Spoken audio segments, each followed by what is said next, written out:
Bonsoir à tous et bienvenue dans ce 1945 dans l'actualité de ce jeudi. Cette rencontre de l'association des professionnels de régie publicitaire au Sénégal.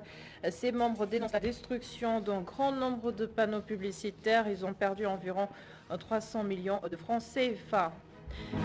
Devant l'Assemblée nationale aujourd'hui, le ministre de l'Agriculture et de l'Équipement rural, Moussa Baldé, annonce que le Sénégal va bientôt produire ses propres engrais. Et cela mettrait ainsi un terme aux nombreuses revendications des producteurs pour justement acquérir de l'engrais. Nous ferons ensuite un crochet à l'hôpital principal de Dakar sur la même avenue. Une équipe de chirurgiens étrangers est en train de mener depuis le 4 décembre dernier des chirurgies réparatrices gratuites.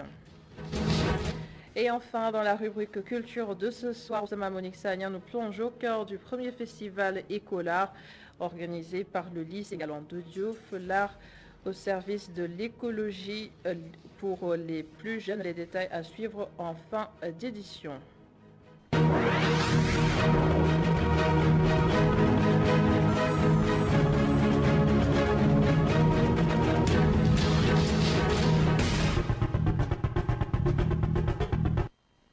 Entre 300 et 500 panneaux publicitaires ont été enlevés sur l'ensemble du territoire national.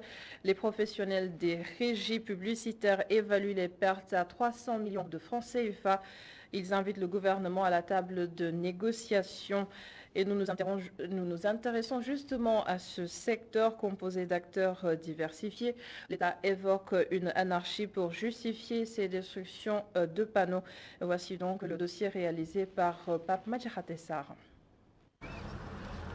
Les affiches, panneaux, enseignes lumineuses et autres, c'est leur affaire.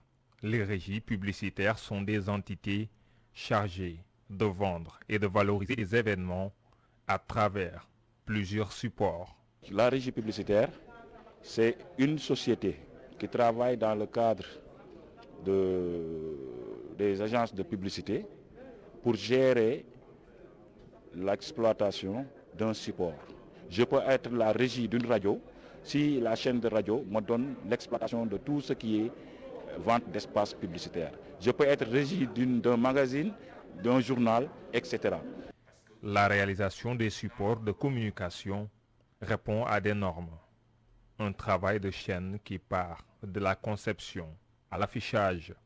La régie part de la production jusqu'à la diffusion. Donc, les panneaux publicitaires sont confectionnés en atelier. Nous avons des ateliers, aucun ont des ateliers à Dakar, d'autres à Diamniadio, ou bien on travaille et on externalise la production avec d'autres entreprises de sidérurgie. Donc, on a aussi en interne une équipe technique qui s'occupe de l'entretien et de la surveillance du réseau par rapport à l'entretien des panneaux. Parce que beaucoup de panneaux sont des fois percutés, beaucoup de panneaux peuvent tomber à cause du vent ou bien quelque chose comme ça. Donc ça c'est l'aspect production. Au-delà de la production, il y a aussi l'aspect administratif. Après tout ça, il y a les problèmes d'impression des affiches. Avant l'impression des affiches, il y a le design des affiches. Il faut qu'au niveau de nos services, de nos directions artistiques, qu'on prépare les affiches, faire les shootings, ainsi de suite, pour pouvoir les imprimer et les imprimer en grand format numérique. L'association professionnelle des régies publicitaires du Sénégal dénombre une vingtaine de régies dans le pays. Celle-ci emploie un grand nombre de personnes.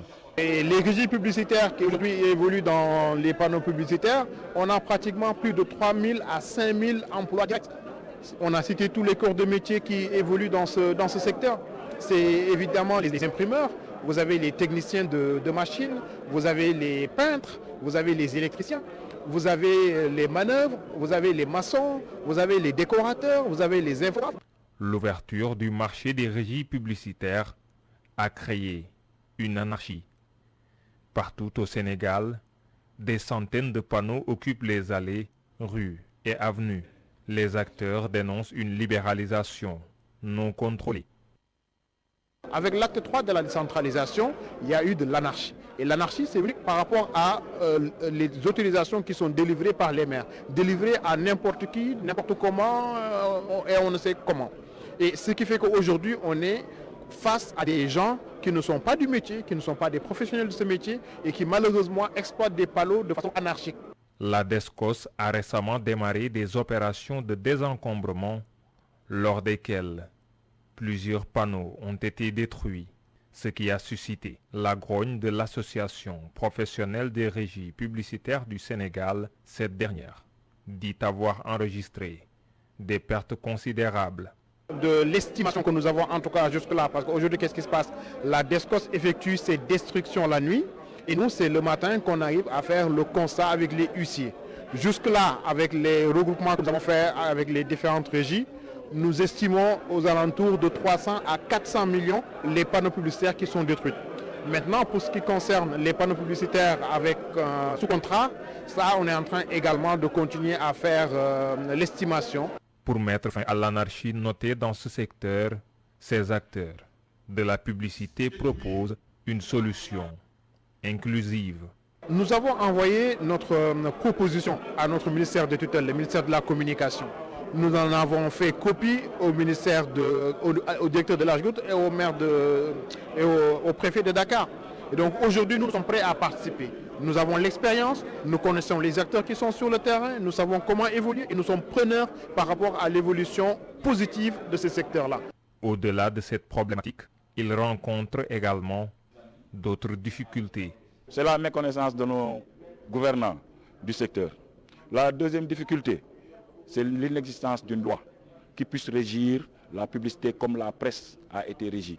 Et aujourd'hui, on a bon espoir, parce que comme je l'ai dit tantôt, l'avant-projet est déjà disponible. Donc je pense que d'ici quelques mois, on va sortir le code de la...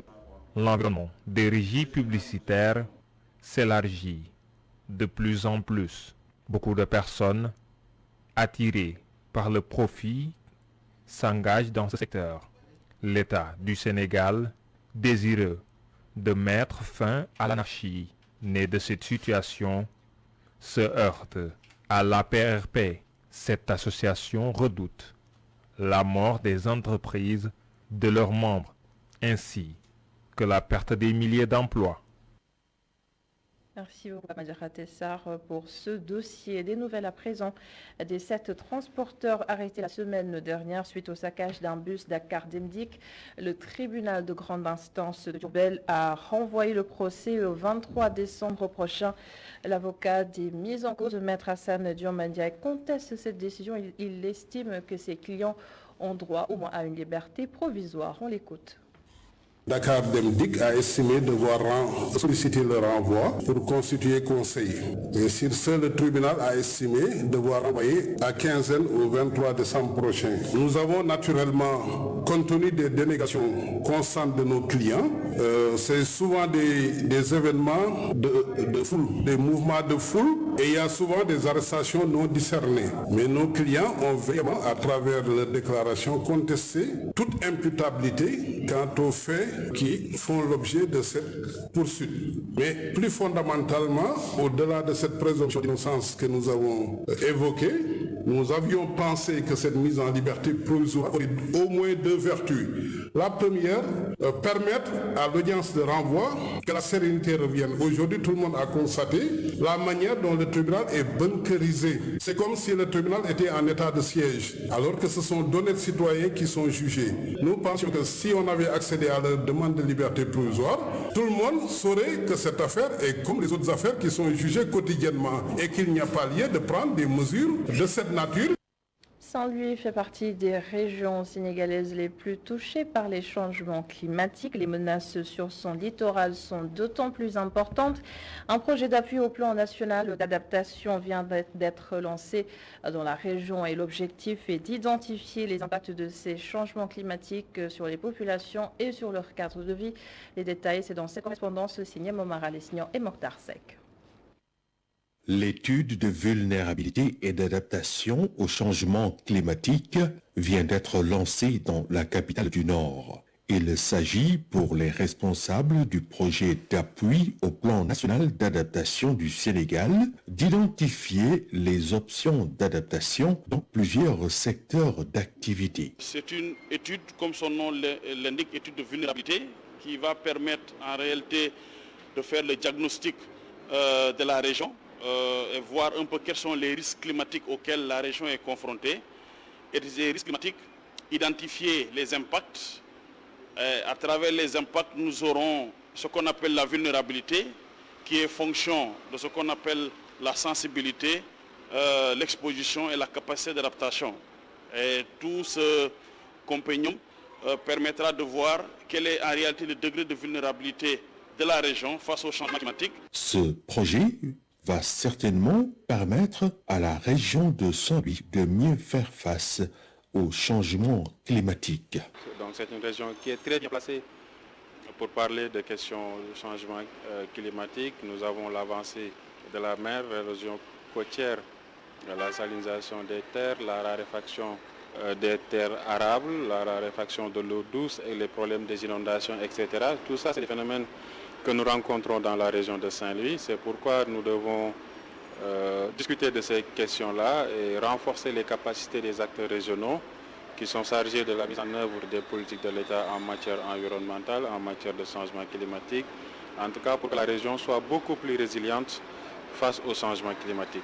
Les initiateurs de ce projet espèrent une meilleure prise de conscience des populations par rapport aux effets néfastes des changements climatiques. Nous restons à Saint-Louis. La région a également accueilli une grande rencontre internationale sur le numérique. Grâce à ces nombreuses opportunités, des experts en développement technologique pensent que le continent africain pourrait résoudre plusieurs problématiques. Là-dessus, les précisions du professeur Maïsam Bey de l'Université Gaston Berger. Le numérique aujourd'hui est un enjeu international. Donc, tous les secteurs peuvent être impactés par ces technologies, avec l'intelligence artificielle, le big data, la cybersécurité. Et ce symposium est celui du réseau ACE Partner, qui regroupe des centres d'excellence. Ce sont des centres qui font de la formation, de la recherche et du transfert de technologies au niveau africain. Il y en a 6, dont 3 au Nigeria, 1 au Sénégal, qui est le leader, et 1 au Bénin, et 1 en Côte d'Ivoire. Et l'objectif de celui-là, c'est de voir comment on collabore pour utiliser le numérique pour résoudre les problèmes de développement, liés au développement. Et c'est dans ce cadre-là que nous avons ce symposium. Il y aura des présentations scientifiques de résultats de sciences. Il y aura des partenaires industriels, des panels avec le secteur économique, dont dans le Smart Agriculture, parce que nous sommes dans la région nord, qui est une région agricole, et nous sommes en train de tisser des liens avec le secteur productif pour voir comment, avec les compétences en numérique que nous avons, nous pouvons les aider à développer leur secteur. Et je l'ai annoncé en titre, une équipe de chirurgiens étrangers est actuellement à Dakar pour mener des chirurgies réparatrices. L'hôpital principal de Dakar accueille la délégation composée de plusieurs nationalités. Des patients aux maladies assez complexes ont été choisis, nous dit Pape Babakandoura. Le chirurgien plastique est en pleine intervention. La patiente concernée, une jeune fille qui a perdu l'usage de son bras droit des suites de brûlure. Grâce à la chirurgie réparatrice, l'espoir renaît. On a fait une plastie locale avec la technique de trident au niveau axillaire pour libérer, parce que tout là c'était rétracté, ça ne pouvait pas s'écarter. Et là au niveau du coude, on a fait une libération, comme ça on a fait une greffe de peau totale et une greffe de peau partielle. L'équipe de volontaires de Restore Worldwide, menée par le docteur Michael Obeng, mène ses interventions spécifiques, appuyées en cela par des spécialistes sénégalais, dont le professeur en ORL, El Hadji Malik Diop. J'ai été convié par les amis de l'hôpital principal à participer à cette mission humanitaire organisée conjointement avec des collègues américains de Los Angeles et de San Diego. Et j'ai naturellement accepté, puisque ça fait une trentaine d'années que je prône l'organisation de missions humanitaires. L'initiative de haute portée humanitaire, rendue possible grâce à la diligence d'une entreprise privée sénégalaise, est gratuite et arrive à point nommé. Parce que ça vient à son heure, hein, vraiment. Ça, c'est une bonne initiative, vraiment. On les remercie tellement, on les remercie vraiment du fond du cœur. Sinon, parce que ça a été une intervention coûteuse et vraiment tellement chère. Ces opérations chirurgicales de restitution ont pu être réalisées grâce à la qualité du plateau technique de l'hôpital principal de Dakar. Les difficultés à les satisfaire dans le pays sont de deux ordres. Le premier, il y a un déficit de compétences. Le second, c'est le déficit de l'environnement sécurisé et équipé de manière à ce que cette chirurgie puisse se faire dans de bonnes conditions. Cette mission a pu avoir lieu parce que ces deux écueils ont été réglés. Cette campagne humanitaire rappelle la nécessité de la spécialisation du personnel soignant au bénéfice des populations les plus démunies. Ailleurs, à Diourbel, les infirmières et sages-femmes viennent de boucler une session de formation sur le cancer du col de l'utérus. Elles ont également reçu des kits de dépistage et des moyens de sensibilisation.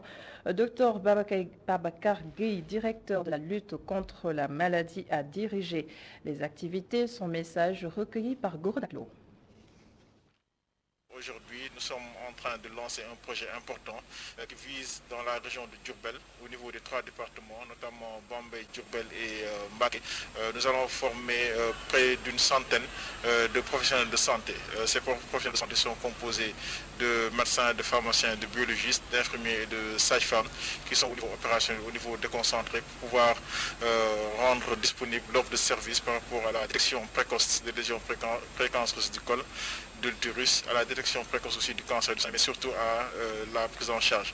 Et dans la perspective de la mise en œuvre de ce projet, nous avons un objectif dans les 3 prochains mois de dépister au moins 2000 femmes. Et si toutefois ces femmes qui ont été dépistées présenteraient des lésions précancéreuses, il y a un dispositif qui est mis en place pour pouvoir les prendre en charge et les préserver de ce fléau qu'est le cancer du col de l'utérus. En plus bref, la marche de Y'en a marre prévue demain de 16h à 19h a été interdite. Les motifs risquent de troubles à l'ordre public, entrave à la liberté de circulation des personnes et des biens sur un axe routier très fréquenté, notamment le vendredi après-midi, et l'application de l'arrêté Ousmane Gom, car une partie de l'itinéraire est dans la zone d'interdiction de manifestation. Transition pour aborder les élections locales qui se profilent à l'horizon janvier 2022. Les enjeux sont grands et c'est la guerre des positionnements. Des observateurs redoutent à cet effet des tensions et des scènes de violence. La fondation Konrad Adenauer et le think tank Wati ont justement passé en revue les enjeux de ces élections. L'histoire politique du Sénégal a retrouvé également dans un film consacré à l'homme de lettres Cheikh Hamidou Kane, 52 minutes qui retrace sa vie, ses combats et ses convictions tout au long du parcours politique du Sénégal. Le film a été réalisé en collaboration avec le groupe E-Media Invest Seynabou Babou.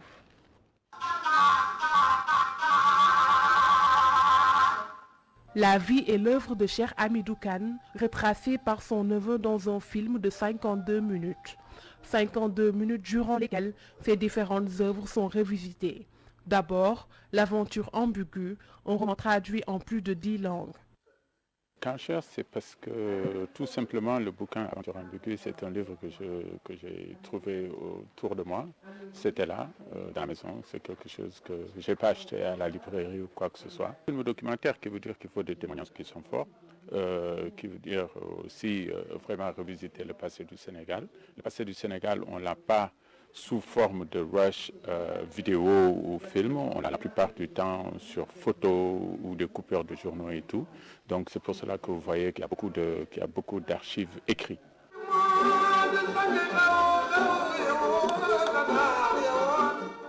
Un film qui raconte également l'histoire de beaucoup d'hommes politiques au Sénégal.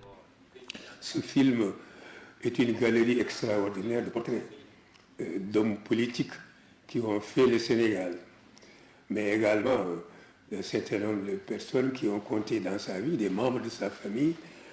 Et justement, il est lui-même répondu aux questions essentielles sur les motivations de son écriture, sur le sens de son écriture, sur la différence et les ressemblances entre l'aventure ambiguë et les gardiens du temple. Le réalisateur attend de ce film qu'il soit un repère pour les jeunes. Si le truc, c'est qu'on veut le faire montrer aux jeunes, qui veut dire qu'aux jeunes qui sont aujourd'hui en classe de première terminale, qui l'ont dans leur curriculum, tu vois, on veut vraiment qu'ils puissent s'approprier le film. C'est fait dans un média qu'ils comprennent, que ce soit dans YouTube ou bien dans les réseaux sociaux et tout ça. Ça, ils le comprennent, ils le maîtrisent. Donc c'est bien qu'on est venu dans leur terrain et pour leur amener un bout de l'histoire du Sénégal. Affectueusement appelé Kao, Cheikh Hamidou Kane est un homme multidimensionnel. Auteur de l'aventure ambiguë et les gardiens du temple, il a occupé plusieurs postes ministériels et a participé activement à la vie politique du Sénégal. Merci beaucoup.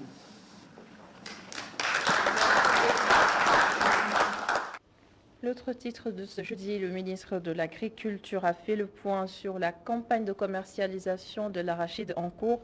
Devant l'hémicycle, Moussa Baldé a donné des assurances aux producteurs, surtout dans l'acquisition des engrais. Son département serait en train de peaufiner une stratégie pour arriver à fabriquer de l'engrais made in Sénégal. Abdourahmani. Dans un hémicycle dégarni, le ministre de l'Agriculture et de l'Équipement rural défend son projet de budget pour l'exercice 2022. Un secteur qui a pourtant participé à près de 10% au PIB, un chiffre qui ne convainc pas le député Mamadou de Croix. maa ngi lay jox ay chiffres Sénégal nee ngeen 9,4% la agriculture di peese ci PIB en 2020. Au Mali, l'agriculture est à 30% dans le PIB malien. En 1977, fii ci Sénégal, agriculture bi mu ngi woon ci 27% du PIB. On est à un tiers de ça aujourd'hui. En Éthiopie, l'agriculture est à 37% du PIB, 4 fois plus que le Sénégal. En Gambie, 26% du PIB, 3 fois le Sénégal. Ghana, 22,4%. Le ministre des Finances et du Budget explique la faible participation du secteur agricole au PIB en réponse à la préoccupation du député. Le Sénégal est sur la pente de l'émergence, selon Abdoulaye Daouda Diallo. Il fallait plutôt s'en féliciter. Et je crois que peut-être le président Mamadou manque de référence à ce niveau, il manque même de connaissances, j'allais dire simplement. Parce qu'un pays qui se développe naturellement, le taux de l'agriculture sur le PIB doit baisser. C'est logique, c'est ça la logique économique. Parce que si un pays se développe, normalement, son industrie doit se développer, ses services doivent se développer. Et aujourd'hui, nous avons pris le pari justement donc de travailler à une industrialisation à outrance et à un développement particulièrement important de nos services. Donc naturellement, la part de l'agriculture dans le PIB. Autre interpellation sur notamment l'engrais qui est plusieurs fois revenu. Conscient des difficultés des paysans à s'en procurer, le ministre de l'Agriculture et de l'Équipement rural rassure, une stratégie pour un engrais local est en cours d'élaboration. Il y a une tension sur les engrais au niveau mondial. Je donne un exemple.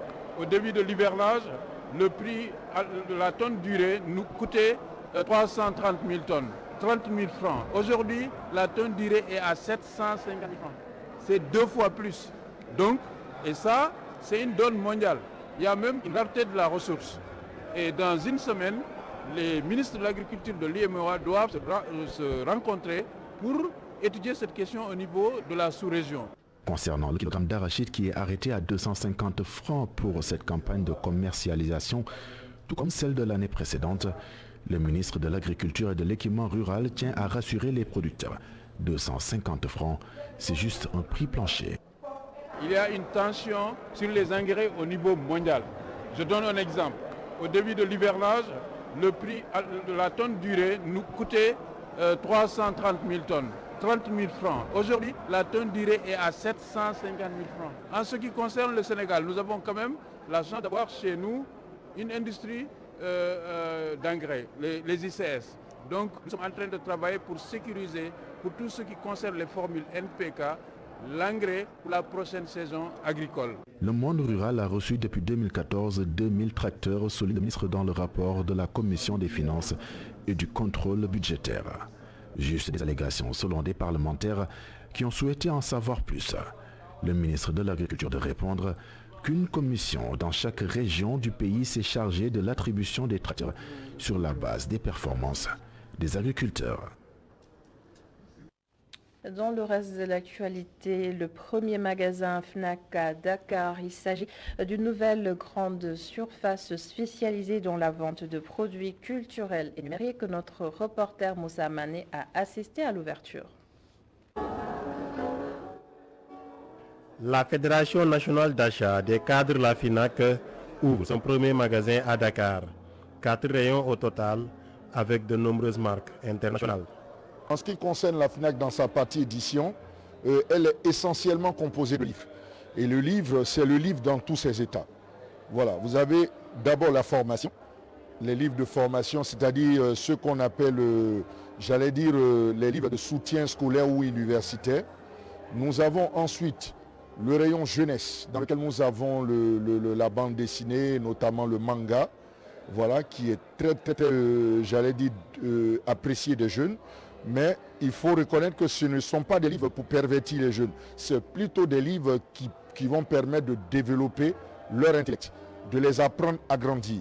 Voilà. Les autres rayons, nous avons le rayon cuisine, voilà, qui est juste derrière, dans lesquels vous pouvez avoir la découverte, les saveurs culinaires de différentes régions du monde et même du Sénégal et d'autres régions d'Afrique et d'ailleurs. Voilà. Ensuite, nous avons des rayons qui parlent de diététique. Nous avons des rayons qui parlent de maternité. Nous avons même des rayons qui parlent, d'entretien et de déco au niveau de la maison. Aux yeux de cet invité, heureux d'avoir participé à la cérémonie d'ouverture, avoir ce magasin à Dakar est un grand avantage pour le Sénégal. L'avantage d'abord, ça reconnaît que Dakar, c'est un vie international. Donc il représente le grand marque dans le scène mondiale. Donc pour moi, c'est une fierté d'avoir la présence de tous les gros marques comme ça présents à Dakar. Et ça montre la capacité de Dakar et l'importance de Dakar dans la sous-région. Avec ce nouveau magasin, beaucoup de jeunes seront aussi recrutés. Ça me fait bizarre moi-même parce que lorsque j'étais étudiant à Bruxelles, je travaillais comme job étudiant dans les FNAC. Et donc c'est un sentiment de plaisir, mais aussi de fierté, je disais, parce que la FNAC n'existait pas au Sénégal. Et Dakar est quand même une capitale, c'est la capitale de l'Afrique de l'Ouest à bien d'égards. Et Dakar doit avoir ce qui se fait de mieux. Et la FNAC en fait partie. Je pense qu'elle va nous offrir des produits et des services qui soit n'existaient pas du tout, mais ce qui existait, mais de façon, j'allais dire, moins structurée, à la façon de la FNAC. Il y a un volet recrutement. Donc il y a des jeunes qui sont sortis des écoles et qui ont été recrutés. Et cela aussi est extrêmement utile dans le contexte actuel.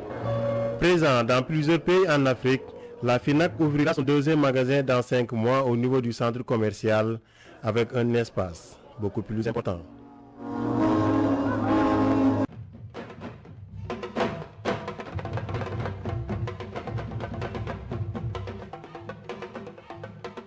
Au service de l'écologie, l'idée c'est de faire passer des messages de sensibilisation à travers des créations artistiques puisque la jeunesse constitue la cible prioritaire.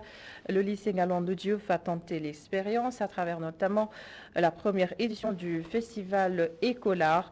Osama Monixania et Augustin Mandon étaient au cœur de l'événement et voici ce qu'ils ont concocté pour nous. La rencontre de l'art et de l'écologie, c'est bien possible. L'art est d'ailleurs un moyen de sensibilisation sur les menaces qui pèsent sur l'environnement. Dans cette entreprise écolo, l'artiste restaure, réhabilite ou dépollue un écosystème qui en a besoin. Ou alors il informe le grand public sur les problèmes environnementaux. J'ai ramassé toutes les bouteilles en plastique et je les ai peintes en bleu pour un peu illustrer la mer. J'ai amené des filets de pêche pour dire que si ces bouteilles plastiques ne sont pas ramassées dans la rue, ça se retrouvera à la mer. Et on en a profité pour créer des poubelles mobiles. C'est des poubelles qui ont des roues qui peuvent se déplacer et tout. Et là, l'objectif aujourd'hui, c'est d'inviter les enfants de venir faire des ateliers avec nous. Vraiment, c'est l'environnement. On va essayer de sensibiliser, c'est pas mal de textes. Sébastien de Botton, architecte, partage son art avec les élèves et il les initie à la récupération. Résultat, une extension durable de la bibliothèque scolaire. Il fallait trouver une façon de récupérer les matériaux pour que ce soit un développement durable. Et donc on a engagé la communauté scolaire dans la recherche de petits ateliers et des ateliers de menuisiers et d'artisans autour de l'école pour leur expliquer ce qu'on faisait ici et pour leur demander s'ils avaient des petites chutes de bois de 50 cm pour qu'on puisse utiliser dans notre façade. Et donc voilà, j'ai cherché beaucoup avec Khalifa, le jardinier qui fait le jardin pédagogique. J'ai fait des grandes balades autour de l'école. Et puis on a trouvé plusieurs artisans qui se sont engagés et qui étaient intéressés justement à participer au projet. Une expérience qui leur a permis d'assimiler quelques techniques. Il y a beaucoup d'ateliers. Il y a beaucoup d'ateliers dans l'école, comme par exemple de la peinture et tout. Et aussi il y a un matériel de construction à propos de la bibliothèque de l'école. Le festival écolaire nous démontre une fois de plus que l'art peut être au service de tout et même porter différentes causes. Cette première édition est une réussite au regard de l'enthousiasme et du travail des élèves du lycée Ngalandou Diouf.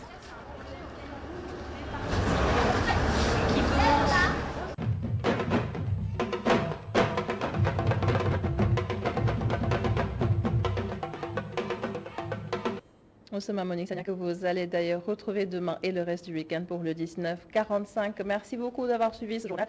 Merci à l'ensemble des équipes en régie et bonne suite des programmes sur ITV.